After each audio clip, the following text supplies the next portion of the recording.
You already know America has some weird laws, but did you know a 91-year-old tourist was once playfully arrested in Georgia for eating fried chicken with a fork? Or that in 2025 you can get into trouble over what memes you share? These aren't myths. They're part of a bizarre collection of statutes still sitting in the books, with some still catching people today. In this video, we're looking at 20 wild but true laws still enforced in 2025, and even a few brand new legal headliners. Some are relics, some are active, and all of them show how unusual everyday rules can get. And it all starts with a city that literally makes you get government approval before putting on your shoes. The High Heel Permit City. In Carmel by the Sea, California, the law doesn't just raise eyebrows, it regulates them right down to your shoes. More specifically, this elegant little beach town actually requires a permit if you want to wear high heels taller than 2 inches. Not a license to fish or to drive. A license just to walk down the street in certain shoes. The rule has nothing to do with enforcing a fashion code. The town is known for its winding stone pathways, uneven curbs, and charming but irregular sidewalks. City leaders realized decades ago that those design quirks could turn into lawsuits if visitors tripped in stilettos. Instead of tearing everything up and rebuilding, they made a legal workaround. If you accept a free high heel permit from City Hall, the city shifts responsibility away from itself. Trip if you want, but you can't say they didn't warn you. The permits themselves are treated almost like souvenirs. Tourists stop in at City Hall, sign a quick form, and walk out with a slip of paper that serves more as a curiosity than a barrier. Shops sometimes lean into the joke too, pointing visitors toward the permits as part of the local experience. Would you get a permit for 2-inch heels? Vote in the comments. Most of the time, police don't go around checking women's shoes or asking to see papers. But the very fact that an officer could playfully ask for proof adds to the town's quirky reputation. For visitors, it's equal parts amusement and disbelief. Imagine fumbling through your bag for a heel permit the way you would a driver's license. The entire ordinance works more like a posted warning label than an active restriction. Shoes aren't banned, but the liability is now clearly in your hands, or rather on your feet. What makes it memorable is the way a small, everyday object, shoes, gets turned into something bound by official paperwork. It's a striking reminder that laws can creep into the most ordinary corners of daily life. And as strange as it is, people really do remember Carmel partly because of this rule. But that's not the only place where something as ordinary as eating or walking is given the weight of law. In another American city, what you put on your feet isn't the issue at all. It's what you put in your hands at the dinner table. Hands only, chicken in Georgia. Imagine ordering fried chicken in Gainesville, Georgia, and finding out the law says you can't touch a fork. Here, fried chicken isn't just food, it's designated by city ordinance as a hands-only meal. According to the rule, every piece of chicken has to be eaten the proper way, picked up and held. What sounds like a local joke is actually written into the code, turning a common custom into an official expectation. The ordinance was adopted in 1961, the same year Gainesville announced itself as the poultry capital of the world. Local leaders wanted a publicity stunt bold enough to cement that title, so they chose the most direct way possible, outlawing the use of cutlery when eating fried chicken. The message traveled quickly. Articles and news clips carried the story, framing Gainesville as the town where tradition wasn't just celebrated, it was legislated.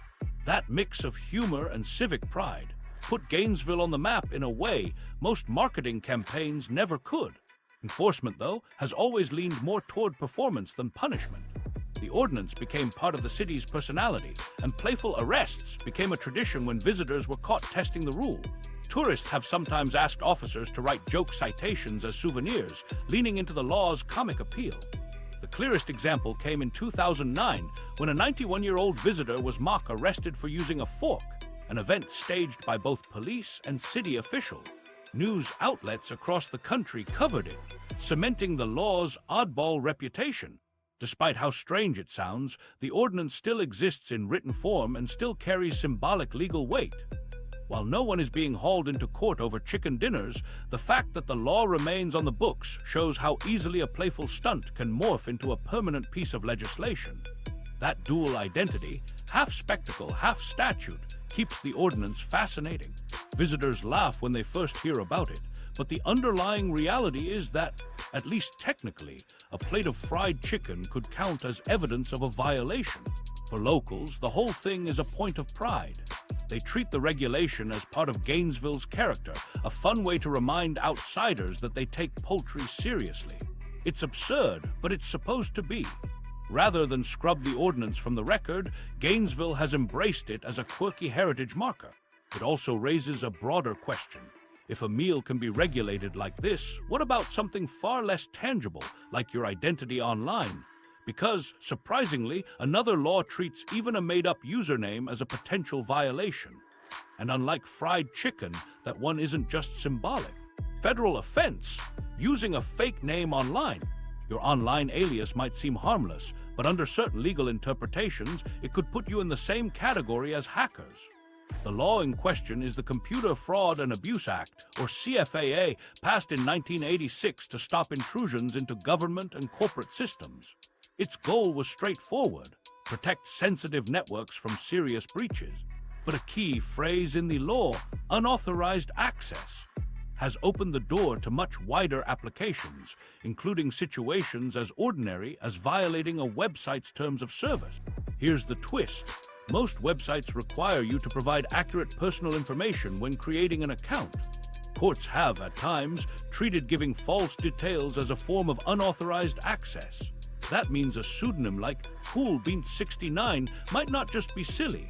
It could technically be classified as unlawful access under the law's broad reading. But there's a big distinction here.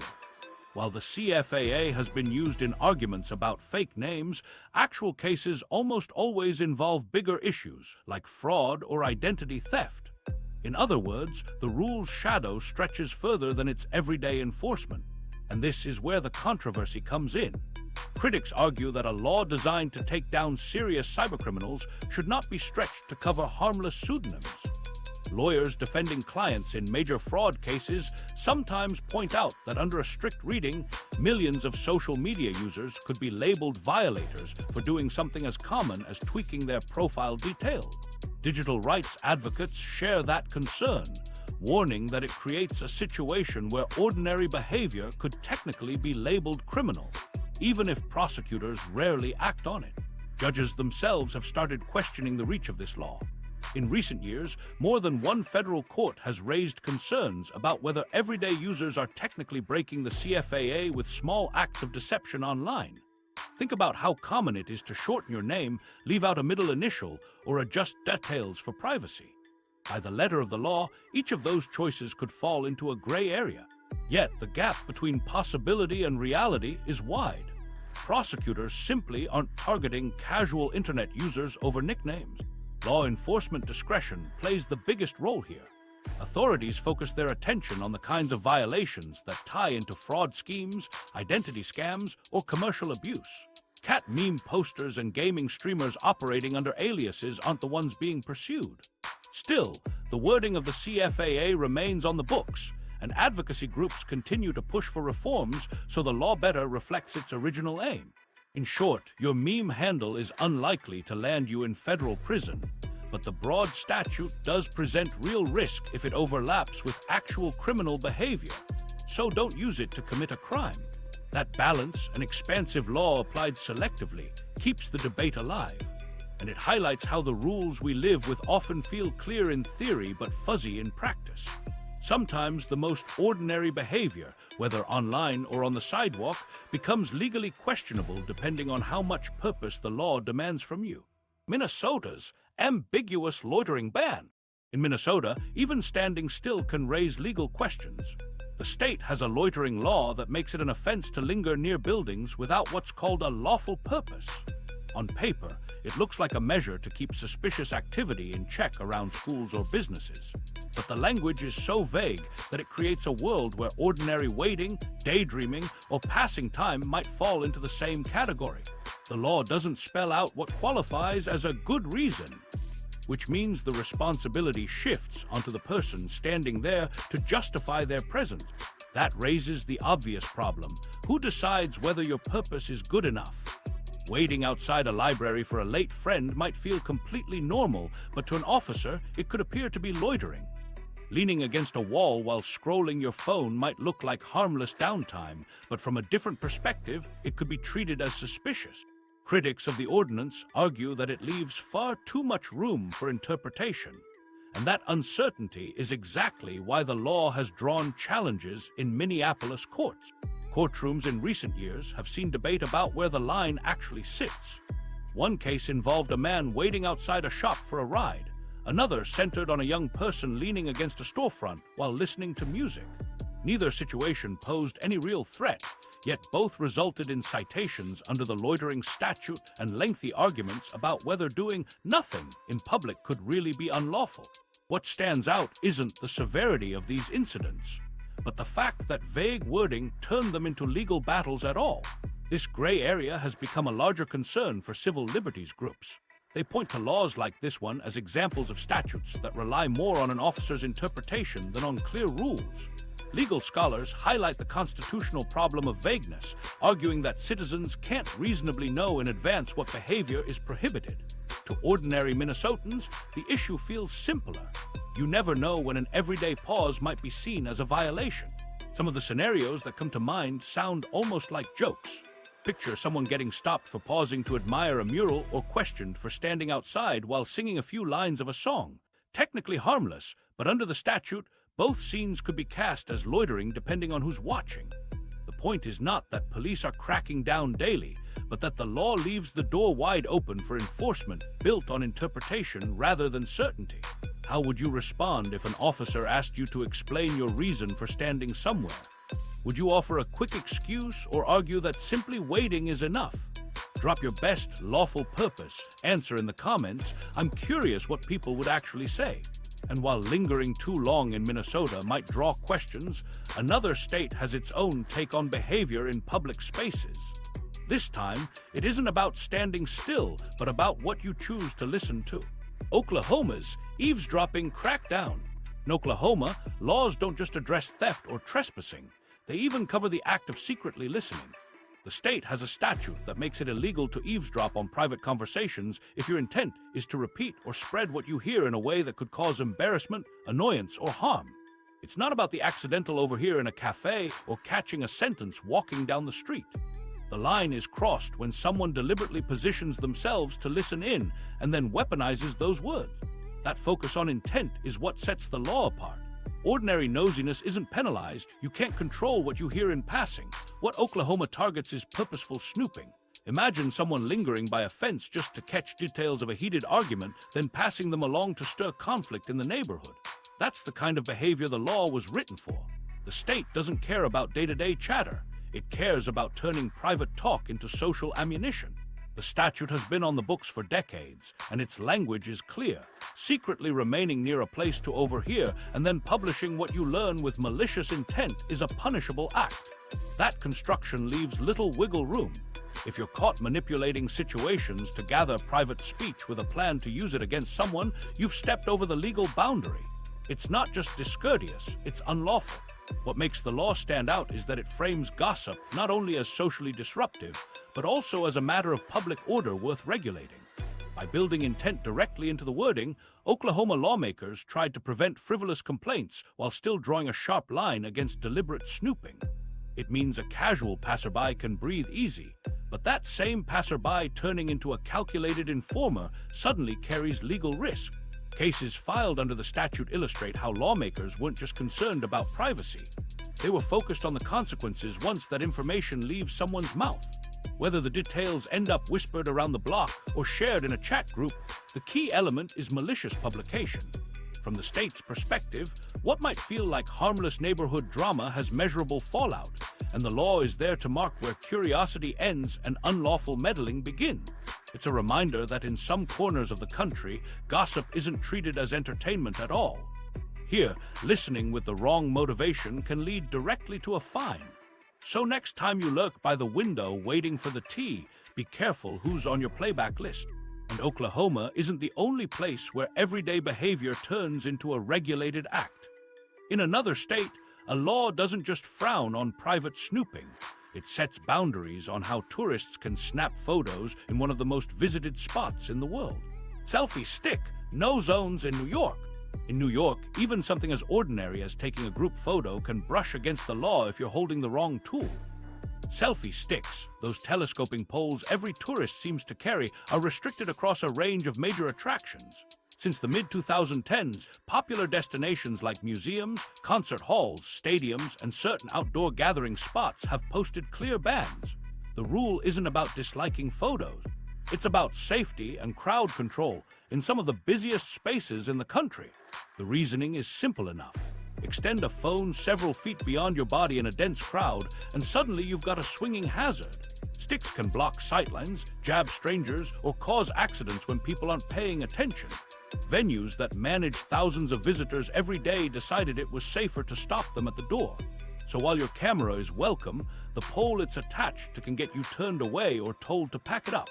Times Square, Rockefeller Center during the holidays, and other high-traffic pedestrian areas have all tightened control as the number of tourists has grown. In those places, security staff and officers often step in when they see the devices. Most of the time it ends with a polite order to stash the stick, but the surprise is often enough to catch visitors off guard. What feels like a lightweight prop to you is treated more like restricted equipment by the city. Stories from travelers echo this confusion. People show up at a stadium gate or museum entrance, have their bags checked, and suddenly find the selfie stick pulled aside as though it's contraband. They're told to toss it or leave it behind, and for many that's the first time they learn the ban exists at all. Everyone still gets their pictures, but the process instantly changes tone. That cheerful group shot turns into an awkward lecture about safety rules. The effect is especially sharp because selfie sticks carry a casual, souvenir-like vibe. Families buy them from corner shops, believing they're just part of the tourist kit. Yet a few steps later, the same purchase can put someone in violation of local code. That disconnect between harmless intent and enforced restriction is what gives the rule its strange edge. On paper, it makes sense. New York has one of the densest flows of pedestrian traffic in the world, and managing safety in that environment means eliminating even small risks. The outcome, though, is a law that transforms a lightweight gadget into off-limits property. One moment it's a travel accessory, the next it's handled like prohibited gear. Think about that, a plastic pole treated like weaponry simply because of where you use it. And if New York is willing to prohibit something so trivial, other states have no problem writing harsh codes around things far less ordinary, sometimes even parts of your own body. Texas ban on selling your eyeballs. Plasma is fine, but eyeballs are off-limits.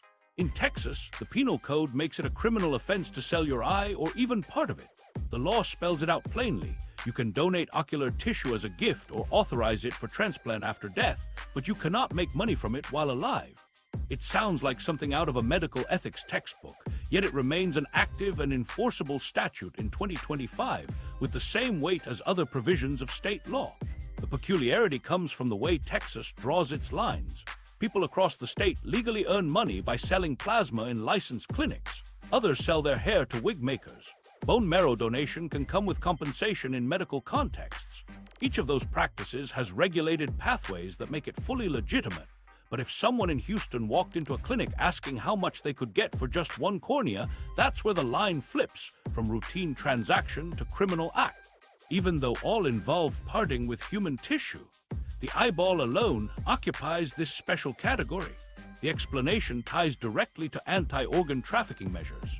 Provisions banning human eye sales are part of broader laws meant to prevent underground trade in organs and preserve ethical standards in transplants. Globally, eyes and corneas are in demand for surgeries, and that demand invites exploitation. By attaching tough prohibitions to sales, Texas lawmakers underscored that they wanted no openings for black markets to take hold. It's less about denying someone the freedom to cash in on their vision, and more about drawing a clear wall against trafficking networks. Federal investigations over the past decade have shown that the risk isn't theoretical. Authorities in Texas have reported seizing preserved corneal tissue from illegal shipments and online listings. One joint task force in Houston traced a series of attempted sales to encrypted messaging channels, where buyers sought eye material from unverified sellers. While these incidents represent a small fraction of the global organ trade, they were high-profile enough to reinforce the state's determination to keep the ban absolute. For everyday people, though, the rule comes off as uneven at best. How can plasma donations that support thousands of college students and low-income families every year be legal cash transactions, while offering a cornea is prosecuted like a crime? To many, it feels arbitrary rather than consistent. The body becomes divided. Some parts can be monetized, others can't, without always a clear explanation as to why one is acceptable and another forbidden. The irony almost writes itself. Your hair can be turned into wigs, your blood into income, your bone marrow into cash incentive programs. But the organ that lets you see where you're going, that one is locked down by criminal code. As a result, Texans live with a sharp reminder that you can sell pieces of yourself, but the law has drawn a bright line in front of your eyes. And Texas isn't the only state where lawmakers targeted the body in unusual ways. Travel a little farther east, and you'll find a rule so unexpected that it doesn't involve blood, tissue, or organs at all. It targets something far more ordinary and a lot more embarrassing once the evening hours roll around. Florida's evening fart law. Florida takes the idea of oddball ordinances to a whole new level with one of the strangest rules ever written into its books, a so-called evening flatulence ban. According to local code, often cited on lists of bizarre laws, it is technically illegal to pass gas in public after 6 p.m. Florida, where your digestion schedule might be on the municipal calendar. The statute itself is treated more like legend than legal reality. References to it appear in compilations of strange laws going back decades, but evidence of enforcement is virtually non-existent. Legal historians have suggested it was probably drafted as a joke ordinance in the early 1900s, an inside prank by a city council looking to make headline. Others suspect it was tied loosely to older public decency efforts, which left Florida with this comically specific restriction. Even if the reasoning once existed, no clear record explains why lawmakers singled out evenings. Why draw the line right after dinner? That unanswered detail keeps the rule alive as one of the most head-scratching curiosities ever codified. Today, it remains in books of local ordinances as a relic rather than a functioning law.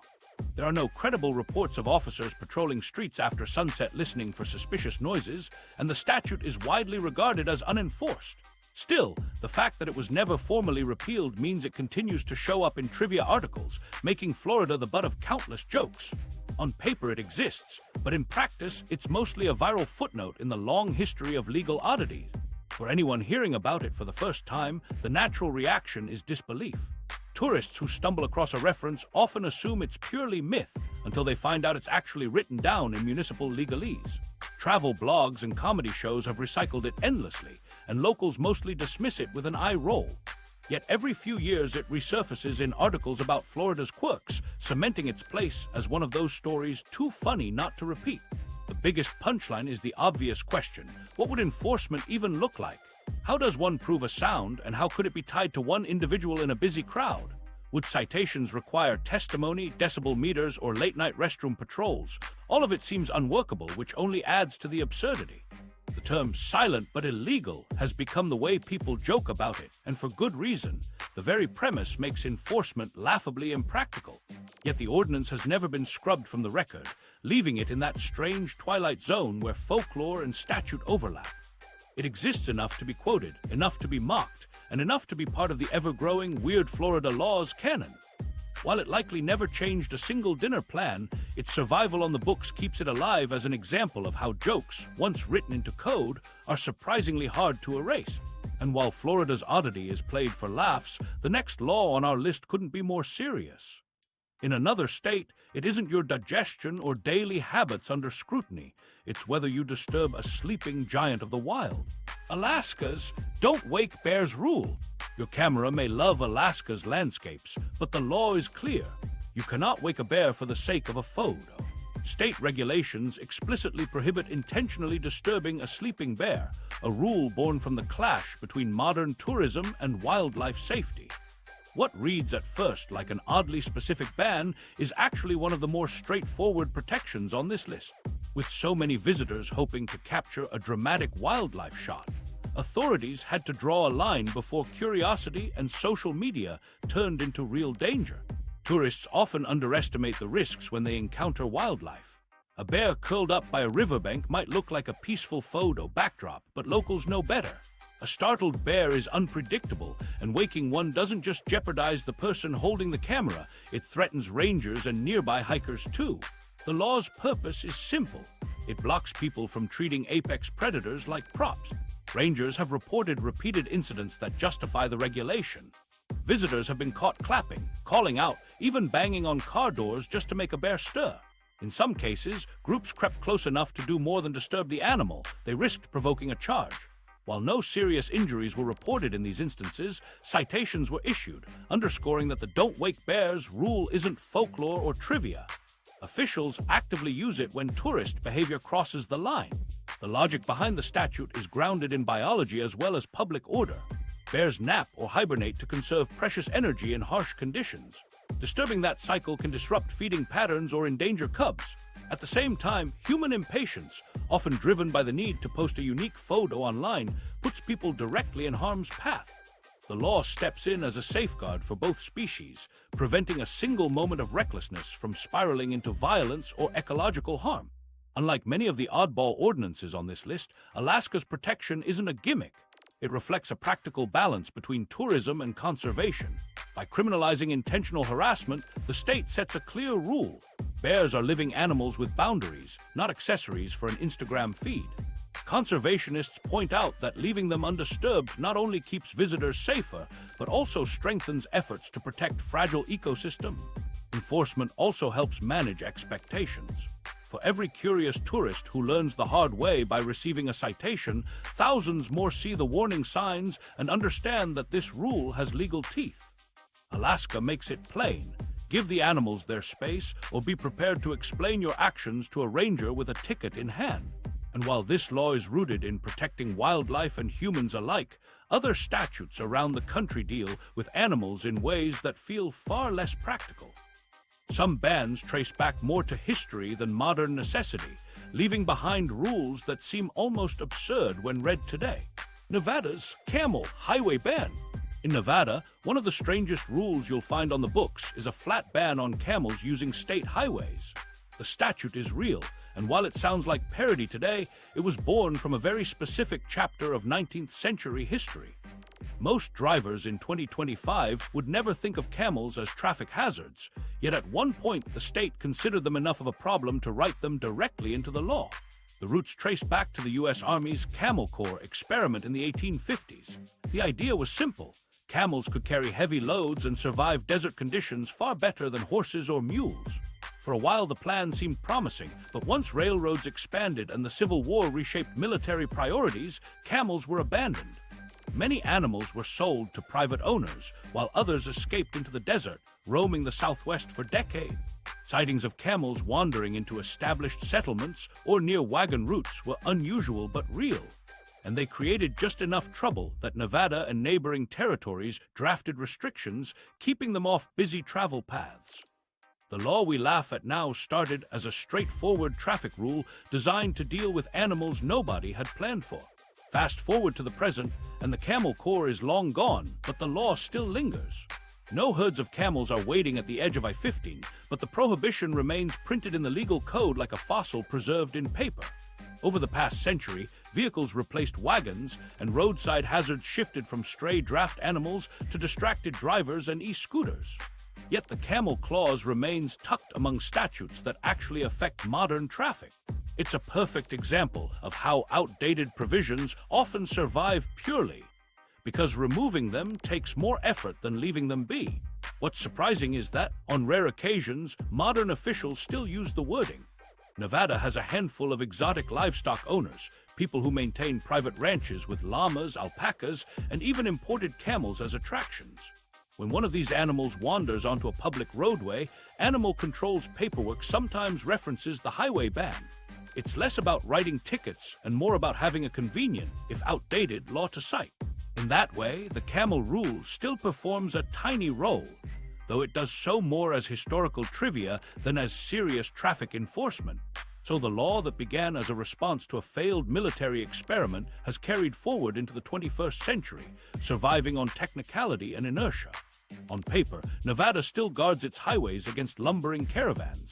In practice, the last camel a Nevadan is likely to see these days is at a roadside petting zoo. When was the last time you spotted one strolling the shoulder of Highway 95? Exactly. And while Nevada's statute is strange enough on its own, even odder rules exist in places where the offense doesn't involve livestock or highways at all, but the simple act of sharing something on a screen.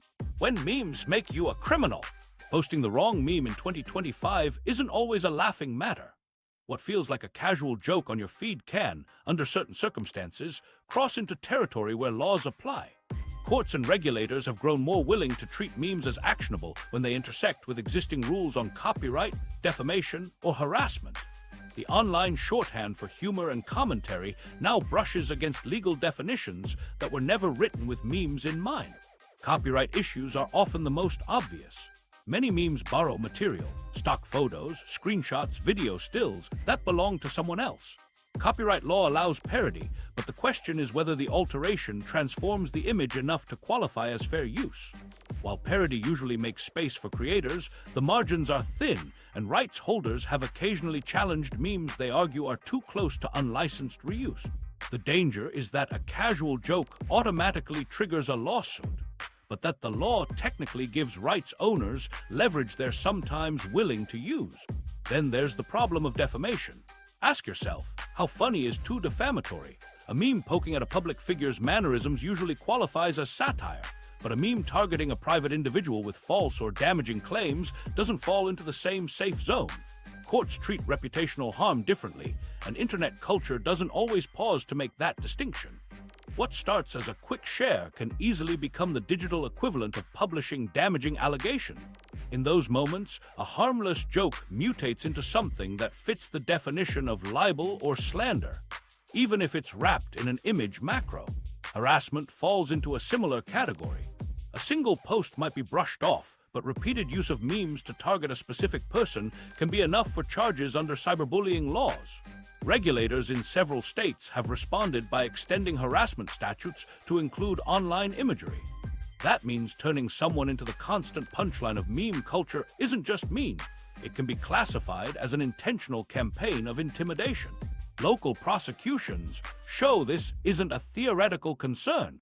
What complicates all of this is the boundary between humor and harm. Free speech advocates argue memes should be treated as cultural commentary, while courts balance expressive freedom against personal reputation and psychological safety. The result is a landscape where the same post might be ignored in one setting but viewed as unlawful in another. Online users end up navigating a confusing middle ground.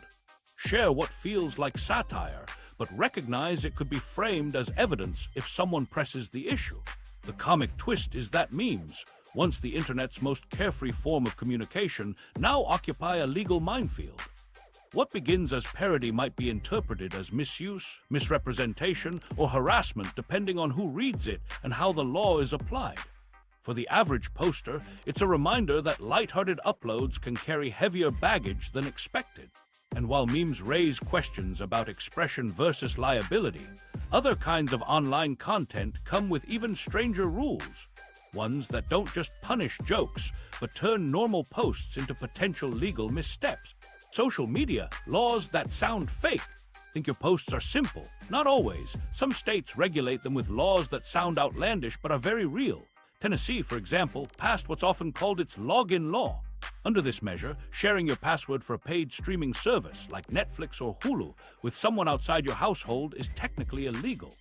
That scenario everyone jokes about, such as your cousin using your account from another city, is exactly the kind of situation the statute covers.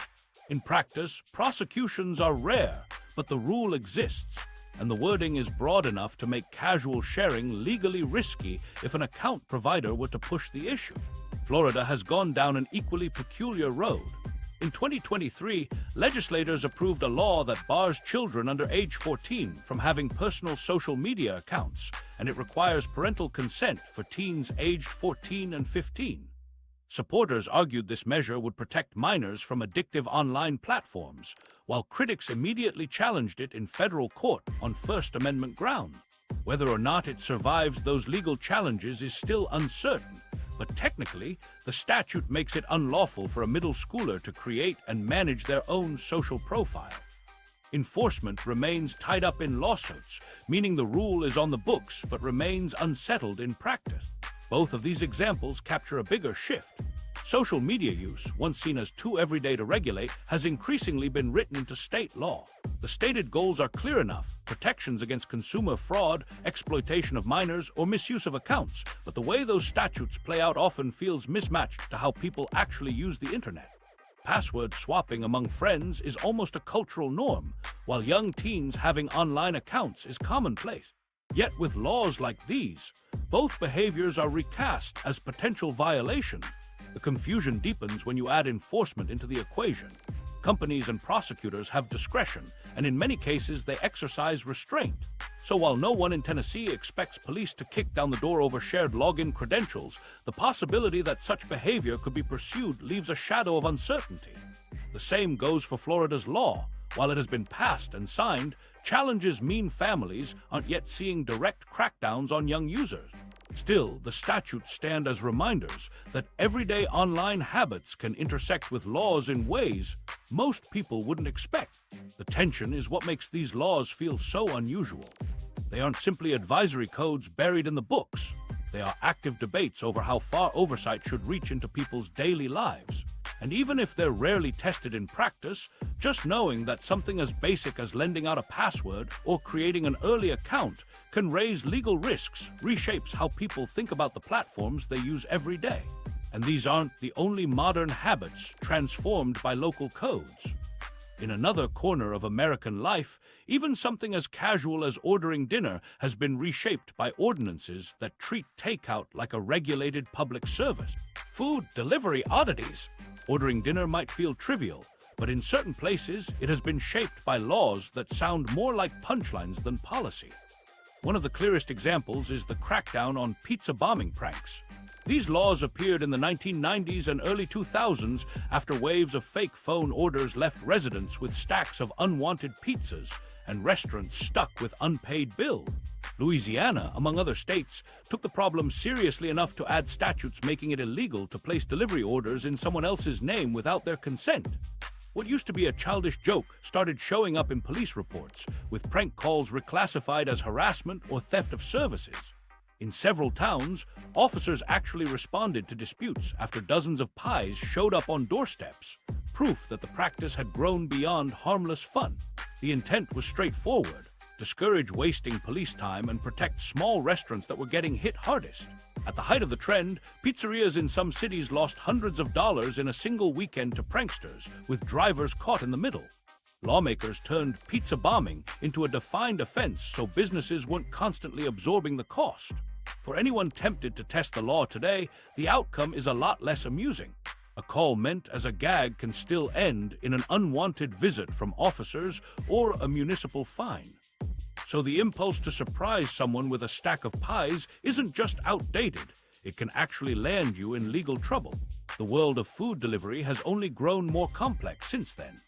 As apps like DoorDash and Uber Eats exploded, local governments began exploring how existing codes applied to digital commerce. Some cities demanded clearer disclosures about delivery charges, added rules about how restaurants could advertise menus, or even flagged ghost kitchens for stricter oversight. The result isn't the same level of folklore charm as prank pizza bans, but it does show how strictly meal delivery is now policed. Far from being frictionless, food delivery sits squarely in the scope of municipal enforcement, where oversight can reach down to the smallest details of an order. What connects both the old pizza prank laws and the newer delivery platform rules is the way they reframe everyday dining into a matter of legality. The first tried to stop practical jokes that spiraled into police business. The second tries to pin accountability on modern platforms managing thousands of orders. Both leave customers and businesses navigating rules in situations that used to feel casual. It's a reminder that even comfort food runs into statutes when regulators decide something about it needs control. So the next time you think of sending an uninvited pizza, remember, laws are still on the books to stop exactly that, and cities are continuing to track how meals are moved from kitchen to doorstep. Small acts, harmless jokes, and routine orders all carry legal shadows now. And if ordering pepperoni carries this much weight, Just imagine what happens when the subject isn't delivery at all, but digital money and virtual assets treated like they're bricks of gold. Absurdities in cryptocurrency regulation. Owning cryptocurrency brings with it a set of rules that few casual investors expect. In one state, moving a small amount of tokens might be treated as nothing unusual, while in another, the same action could fall under full financial services regulation. A common example comes from peer-to-peer trading. If you sell coins regularly, even just a few $100s worth, some states classify that activity as operating a money transmission business. Once you fall into that definition, you're suddenly expected to carry licenses, undergo audits, and pay annual regulatory fees that run into thousands of dollars. The result is that a weekend trader using a phone app can end up subjected to the same requirements as a formal exchange. This lack of uniformity has created a patchwork of laws. Some states apply licensing frameworks borrowed from traditional money services, while others shift toward securities rules. That means the same digital token can be classified as property in one jurisdiction, a regulated financial instrument in another, and an unregulated gray area somewhere else. For everyday users, the inconsistency is what makes it so confusing and risky. If you happen to live near a state border, crossing from one zone of oversight into another could alter how your ordinary online activity is treated on paper. By 2025, the federal government has started trying to bring order to the confusion. Congress has taken up measures intended to create nationally consistent standards, particularly around stablecoins. One clear example is the passage of a federal bill on payment stablecoin regulation, which focuses on financial stability and oversight. Lawmakers agreed that without some sort of cohesive rule, states would continue enforcing contradictory standards that leave investors, businesses, and regulators all struggling to keep up. The move signals a gradual shift toward national clarity, though the broader world of altcoins, meme tokens, and peer-to-peer deals still lives in that fragmented landscape. It leaves individual users in an awkward situation. Someone experimenting with crypto for the first time may think they're just moving money between friends, but under certain codes, they're treated like a mini financial institution without realizing it. That's where the tension shows most clearly. A digital environment that gives the illusion of freedom, but is anchored by statutes written for more traditional financial systems. Regulators, often drafting new provisions faster than they fully understand the mechanics, have produced a legal minefield where even a cautious investor can misstep. For viewers curious about dabbling in peer-to-peer sales, the practical lesson is straightforward. If you trade or run small exchanges, check local licensing rules first. States don't view those activities the same way, and a minor transaction considered harmless in one place can look very different once legal definitions take hold in another. In the end, crypto's biggest absurdity may not be the tokens themselves, but the way laws stretch or snap depending on where you are. The same wallet app can represent a path to financial independence or a stack of compliance paperwork you never saw coming. And that clash between modern habits and outdated codes isn't just limited to currencies. It reaches into other parts of daily life, sometimes in spaces as close to home as the desk where you work. Strange rules for remote work. Did you know that your remote job might technically violate local ordinances? In some U.S. cities, zoning rules written decades ago to regulate home businesses can still apply today, even when you're just logging into Zoom for your employer. These codes, often called home occupation rules, were meant to prevent garages from becoming car repair shops or basements doubling as loud workshops in residential neighborhoods. The catch is that the same statutes can now affect remote employees who make no noise, draw no foot traffic, and serve no in-person customers. The friction comes from how these older statutes define commercial activity. In many places, any work conducted at a home address may technically be classified as running a business, which triggers permit requirements. That means an ordinary full-time employee with a laptop could, on paper, be subject to the same licensing frameworks originally designed for hair salons or accounting offices operating from residences. Whether or not inspectors actually enforce those rules, the confusing overlap makes remote work legally awkward. Some ordinances even extend beyond the idea of licensing. If a household sets up equipment considered commercial grade, like a heavy-duty printer, a dedicated server, or multiple workstations, That can push the space into a different category under zoning codes. A rule drafted to keep industrial-scale activity out of neighborhoods suddenly interacts with something as simple as an engineer upgrading their home network.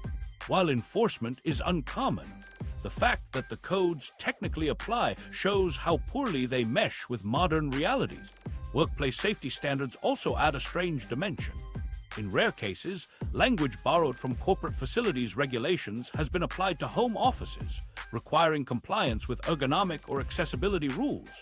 That could mean a city expecting proof of appropriate chairs, desk height, or monitor setups, standards designed for commercial office buildings, but carried over in ways no one originally intended for bedrooms or living room. Even if such inspections are rare, the mere possibility highlights how outdated these frameworks are. For people used to remote work as a normal part of their career, discovering these rules can feel odd.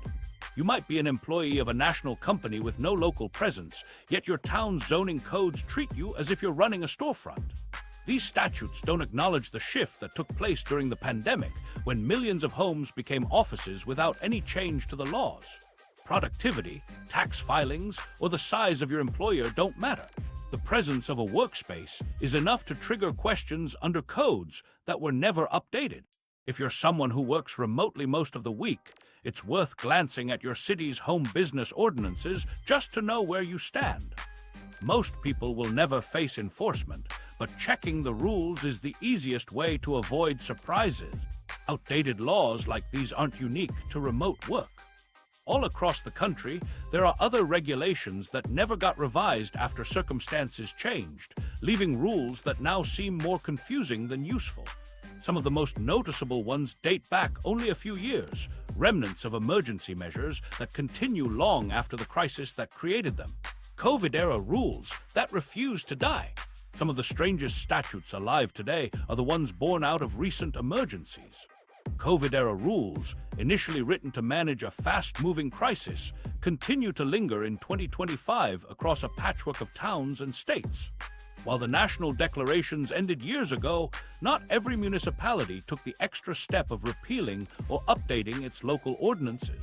The result is a set of leftover codes that look oddly permanent, even though the circumstances that justified them have long passed.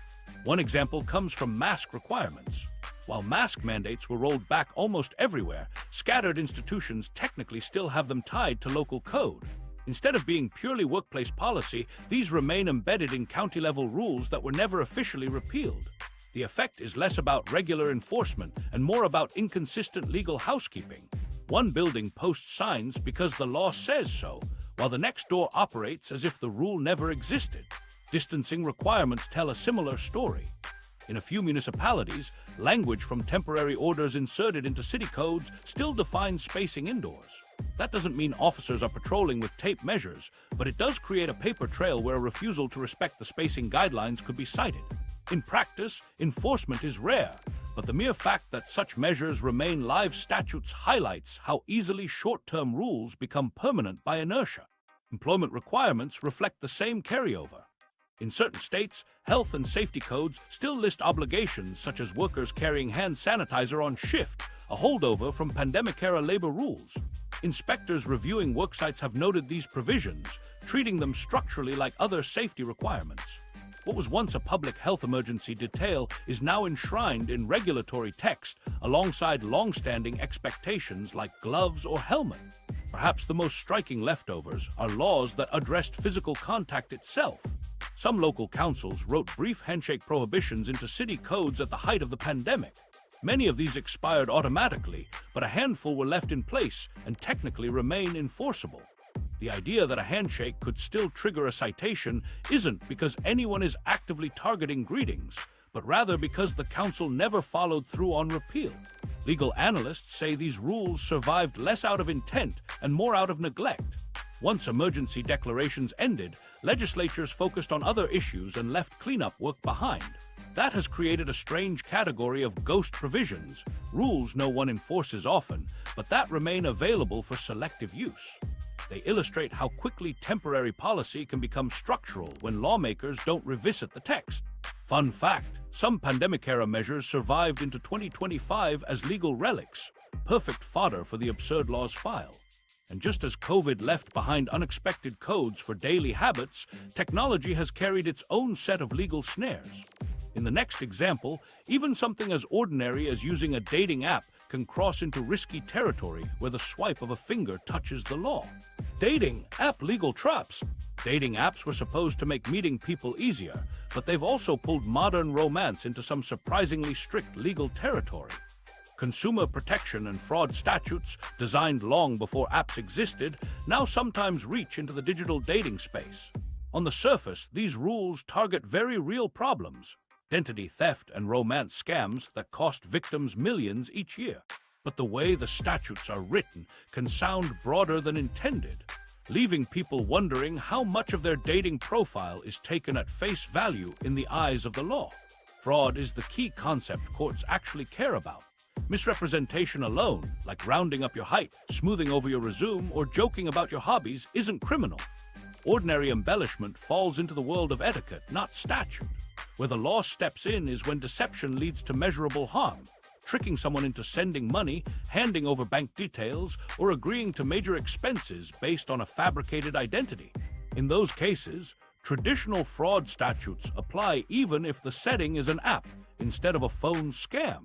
This helps explain why lawmakers and regulators sometimes talk about dating profiles as consumer-facing promises. If you use a platform to knowingly create an account under someone else's phone, misrepresent your identity, and use that to obtain financial benefit, prosecutors treat it the same way they would a scam email or cold call scheme. It's not romance that's being policed, it's the theft or economic harm that results. Legal analysts note that statutes don't criminalize harmless exaggerations of personal detail, but they do cover schemes built on false presentation. Identification requirements bring another wrinkle. Some jurisdictions now require identity verification before allowing new profiles. This doesn't exist to punish harmless fibs either. It exists to deter fraud on a platform level. Uploading a government ID may not match the casual, everyday vibe of a dating app, but regulators see it as a tool that keeps scammers from recycling fake names and stolen pictures. In that sense, what feels like extra red tape is really aimed at cleaning up patterns of large-scale abuse, not taking aim at ordinary users. All of this creates a strange tension. The modern dating app culture is built on curated presentation, a mix of honesty and selective emphasis. Yet the law hovers in the background, drawing a bright line between everyday exaggeration and financial exploitation. Crossing that line is rare for most users, but its existence reshapes expectation. What was once an unspoken understanding that everyone rounds up, a bit becomes a reminder that some kinds of dishonesty carry very real consequences. So while most people will never face legal scrutiny for smoothing edges on a profile, the statutes remind us that deception used for gain can, and sometimes does, end in court. That shift shows how ordinary modern habits can drift under legal shadows. And the same theme keeps surfacing elsewhere.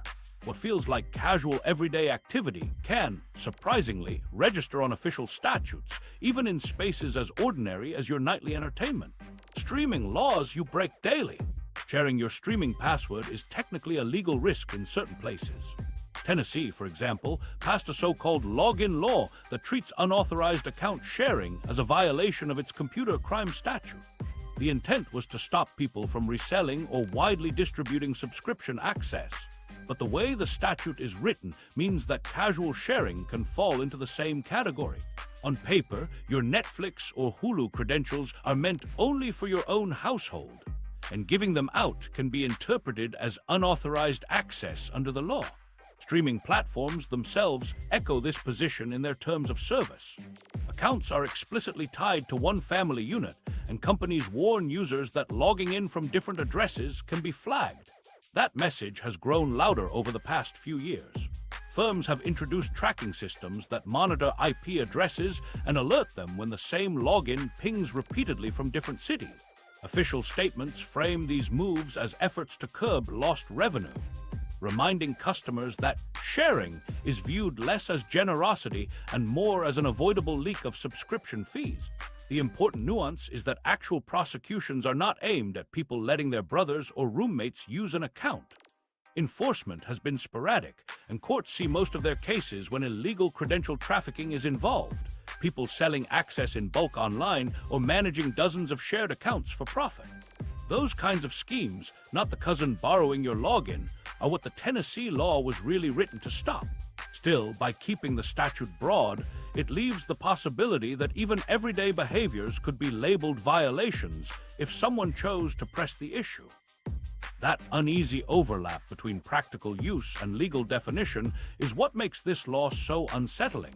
The reason it resonates is simple. Nearly everyone does it. Families pool subscriptions, parents grant children access while at college, and friends split the cost of a service. Surveys consistently show that millions of users engage in some form of account sharing. Yet these same arrangements are frequently treated in legal language as if they were breaches of a corporate network. The optics can feel absurd, comparing a living room movie night with data theft. But the technical framework really does connect the two. It helps to think of it as a spectrum. Reselling dozens of logins is clearly illegal and subject to charges. Sharing passwords among 3 family members is technically a violation but rarely pursued. Viewers should understand the dividing line. If you split one account far outside your household or start reselling access, you step into real legal risk. Keep it small, and authorities will likely leave it alone, even though it remains on the books as unauthorized access. Most people aren't about to see police checking their watch lists, but the shadow of these rules persists. The fact that an evening of streaming can cross next to criminal statutes says a lot about how modern convenience collides with law, and it isn't confined to the living room. Similar conflicts play out on the street, where the technology you use to get around can be treated with the same odd mix of suspicion and regulation. Transportation, tech oddities. An e-scooter ride may look simple, but depending on the city, it can drop you into a rules maze. Over the last decade, local governments have struggled to keep pace with transportation technology, and the result is an uneven patchwork of regulations. What started as a cheap way to cut through traffic is now surrounded by ordinances that often feel confusing and sometimes even contradictory. Take safety requirements. In one district, a helmet is optional. In another, skipping it could trigger a ticket that costs more than a basic traffic violation. Borrow a friend's scooter and ride a short distance, and you may technically fall under business use regulations in some codes. Instead of one clear standard, riders get a shifting set of expectations that can change block by block.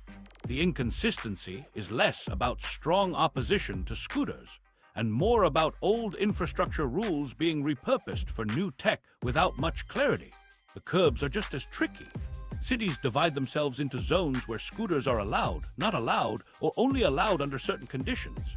That means gliding down one street is fine, but crossing into another district might make it a violation. Some areas require riders to park only in designated corrals, while others treat leaving a scooter anywhere as improper storage. Apps lock or block usage at odd hours in certain neighborhoods, even if safe travel might be your main concern. The result is a transport system that depends as much on knowing the local code as knowing the route you want to ride.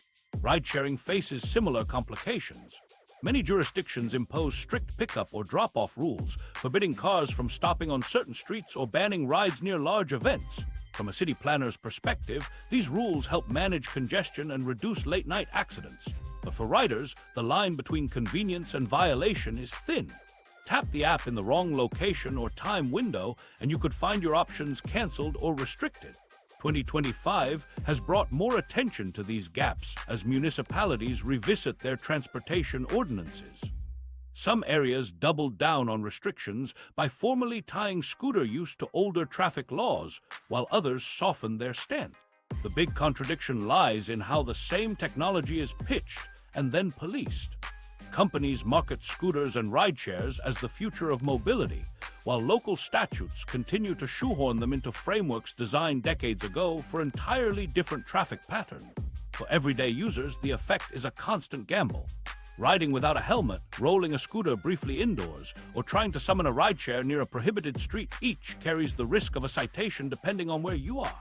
The key takeaway: if you use scooters or rideshares regularly, always check local rules first. Some cities strictly enforce parking zones and curbside restrictions that aren't obvious until a fine appears.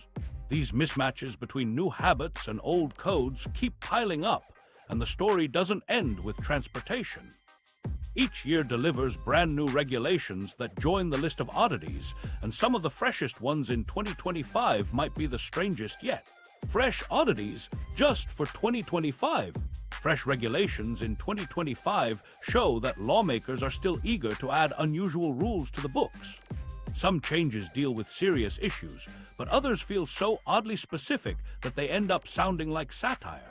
This year brought several examples where statutes meant to keep up with modern habits ended up creating unexpected quirks in the legal system. California's new cannabis cafe law is one of the most talked about. Assembly Bill 1775 opened the door for dispensaries to host live entertainment and sell prepared food alongside cannabis. The idea is to blend eating, music, and marijuana into one experience, turning these venues into something closer to social lounges rather than storefronts. Supporters say it's a step toward normalizing cannabis culture, while critics see it as an experiment that could invite a new round of debates about health and safety. Either way, the law formalizes something people already imagined existed: cafes where music and menus sit right next to cannabis products. In Washington, D.C., a very different kind of rule took hold with the passage of a cash acceptance law. Businesses there can no longer refuse to accept cash from customers, a pushback against the growing number of retail stores that prefer cards or digital payments. Lawmakers argued that a fully cashless retail system locks out those who don't have access to bank accounts or credit. By requiring stores to accept paper bills, the city positioned itself on the side of financial inclusivity, even as many businesses move toward tap-to-pay convenience. For some shoppers, it means easier access and less frustration. For retailers, it means adapting their systems back to accommodate a form of payment they were trying to retire. And then there's New York, which decided that even car washes need extra transparency. New consumer protection rules now require businesses to clearly disclose expiration dates on promotional deals, especially discount packages that many residents buy in bulk. Lawmakers said too many customers were losing money on purchases that expired earlier than expected. The rule might sound like micromanagement at first, but supporters argue that small details make a big difference when businesses advertise recurring services. It shows how even the most mundane areas of commerce, washing your car, can attract regulatory attention in the name of consumer rights. The common theme across all three is how everyday behavior gets reshaped once statutes intervene. Lighting up at a cafe, paying with cash at checkout, or buying a coupon for a car wash may not feel connected, but all three were altered by brand new laws this year. Each one demonstrates the way modern life keeps generating new oddities as legislators scramble to keep pace with changing trends. Which one sounds the strangest to you? Cannabis paired with live music, mandatory cash acceptance in a mostly digital age, or official expiration disclosures for car washes? Drop your answer in the comments, because beyond the trivia, these new examples remind us of something larger. America still produces laws stranger than fiction, written into codes today just as surely as the quirky ordinances from decades past. Some of these laws are occasionally enforced, while many sit dormant as relics, but all remain real on paper. From footwear permits to frozen rules about food, the list reveals how everyday life keeps colliding with codes that no longer match common sense.